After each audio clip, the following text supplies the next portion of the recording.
mahalaga ang iba't ibang kagamitan sa pagtatanim at paghahalaman upang mapanatiling maayos at maganda ang kamang taniman.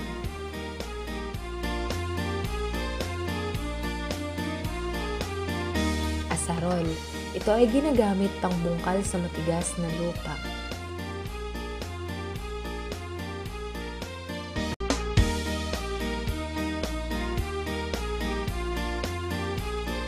Ito naman ay kalaykay.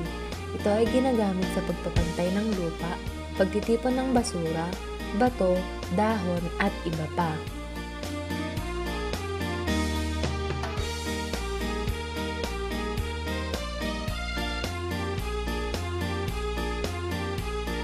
Tinidor na pampala.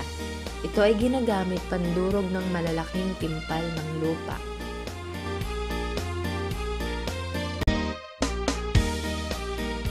Ito naman ay isang itak.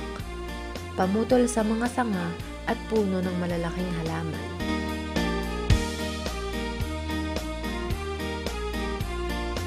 Pala. Ginagamit sa paglilipat ng lupa.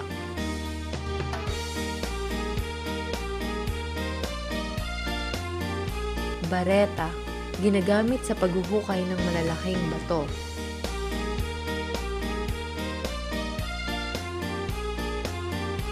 Regadera, ito ay ginagamit na pandilig sa mga halaman.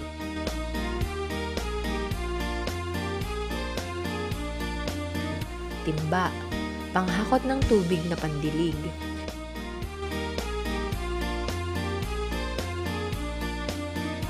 Ito naman ay kartilya, lalagyan at panghakot ng lupa at kagamitan.